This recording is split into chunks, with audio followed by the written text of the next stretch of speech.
کافرو، تم اللہ سے کیوں کر منکر ہو سکتے ہو؟ جس حال میں کہ تم بے جان تھے تو اس نے تم کو جان بخشی، پھر وہی تم کو مارتا ہے، پھر وہی تم کو زندہ کرے گا، پھر تم اسی کی طرف لوٹائے جاؤ گے۔ وہی تو ہے جس نے سب چیزیں جو زمین میں ہیں تمہارے لیے پیدا کی، پھر آسمانوں کی طرف متوجہ ہوا تو ان کو ٹھیک ٹھیک 7 آسمان بنا دیا، اور وہ ہر چیز سے خبردار ہے۔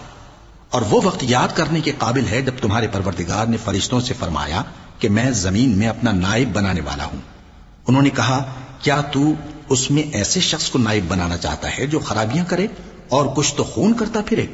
اور ہم تیری تعریف کے ساتھ تسبیح و تقدیس کرتے رہتے ہیں۔ فرمایا، میں وہ باتیں جانتا ہوں جو تم نہیں جانتے۔ اور اس نے آدم کو سب چیزوں کے نام سکھائے، پھر ان کو فرشتوں کے سامنے کیا اور فرمایا کہ اگر سچے ہو تو مجھے ان کے نام بتاؤ۔ انہوں نے کہا، تو پاک ہے، جتنا علم تو نے ہمیں بخشا ہے اس کے سوا ہمیں کچھ معلوم نہیں، بے شک تو دانا ہے، حکمت والا ہے۔ تب اللہ نے آدم کو حکم دیا کہ آدم، تم ان کو ان چیزوں کے نام بتاؤ۔ سو جب انہوں نے ان کو ان کے نام بتائے تو فرشتوں سے فرمایا، کیا میں نے تم سے نہیں کہا تھا کہ میں آسمانوں اور زمین کی سب پوشیدہ باتیں جانتا ہوں، اور جو تم ظاہر کرتے ہو اور جو پوشیدہ کرتے ہو سب مجھ کو معلوم ہے۔ اور جب ہم نے فرشتوں کو حکم دیا کہ آدم کے آگے سجدہ کرو تو وہ سب سجدے میں گر پڑے، مگر شیطان نے انکار کیا اور غرور میں آ کر کافر بن گیا۔ اور ہم نے کہا کہ اے آدم، تم اور تمہاری بیوی بہشت میں رہو اور جہاں سے چاہو بے روک ٹوک کھاؤ پیو، لیکن اس درخت کے پاس نہ جانا، نہیں تو ظالموں میں ہو جاؤ گے۔ پھر شیطان نے دونوں کو اس درخت کے بارے میں پھسلا دیا اور جس عیش و نشاط میں تھے اس سے ان کو نکلوا دیا۔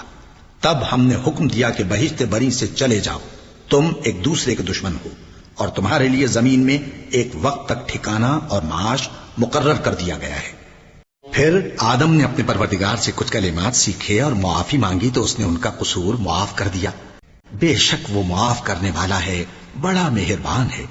ہم نے فرمایا کہ تم سب یہاں سے اتر جاؤ، جب تمہارے پاس میری طرف سے ہدایت پہنچے تو اس کی پیروی کرنا، کہ جنہوں نے میری ہدایت کی پیروی کی ان کو نہ کچھ خوف ہوگا اور نہ وہ غمناک ہوں گے، اور جنہوں نے اس کو قبول نہ کیا اور ہماری آیتوں کو جھٹلایا وہ دوزخ میں جانے والے ہیں اور وہ ہمیشہ اس میں رہیں گے۔ اے آل یعقوب، میرے وہ احسان یاد کرو جو میں نے تم پر کیے تھے، اور اس اقرار کو پورا کرو جو تم نے مجھ سے کیا تھا۔ میں اس اقرار کو پورا کروں گا جو میں نے تم سے کیا تھا، اور مجھی سے ڈرتے رہو۔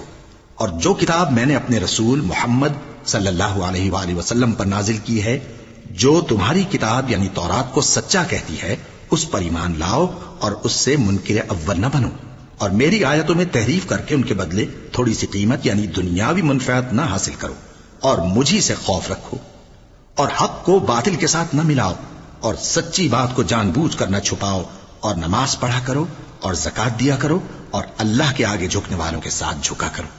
یہ کیا عقل کی بات ہے کہ تم لوگوں کو نیکی کرنے کو کہتے ہو اور اپنے تئیں فراموش کیے دیتے ہو، حالانکہ تم اللہ کی کتاب بھی پڑھتے ہو؟ کیا تم سمجھتے نہیں؟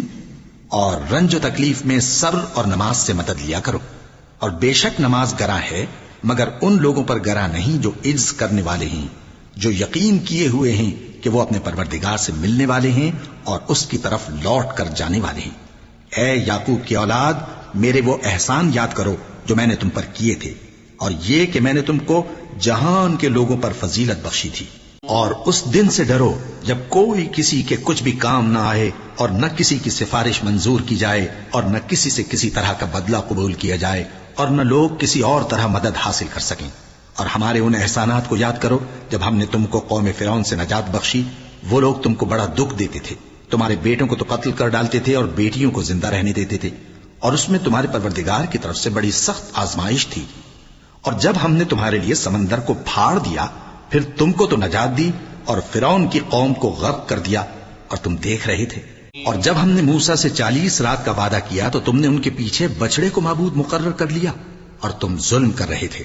پھر اس کے بعد ہم نے تم کو معاف کر دیا تاکہ تم شکر کرو۔ اور جب ہم نے موسیٰ کو کتاب اور معجزے عنایت کیے تاکہ تم ہدایت حاصل کرو۔ اور جب موسیٰ نے اپنی قوم کے لوگوں سے کہا کہ بھائیو، تم نے بچڑے کو معبود ٹھہرانے میں اپنی جانوں پر ظلم کیا ہے، تو اپنے پیدا کرنے والے کے آگے توبہ کرو، پھر اپنوں کو قتل کرو، تمہارے خالق کے نزدیک تمہارے حق میں یہی بہتر ہے۔ پھر اس نے تمہارا قصور معاف کر دیا، وہ بے شک بڑا معاف کرنے والا ہے، بڑا مہربان ہے۔ اور جب تم نے موسیٰ سے کہا کہ موسیٰ، جب تک ہم اللہ کو سامنے نہ دیکھ لیں گے تم پر ایمان نہیں لائیں گے، تو تم کو بجلی نے آ گھیرا اور تم دیکھ رہے تھے. پھر موت آ جانے کے بعد ہم نے تم کو اثر نو زندہ کر دیا تاکہ احسان مانو.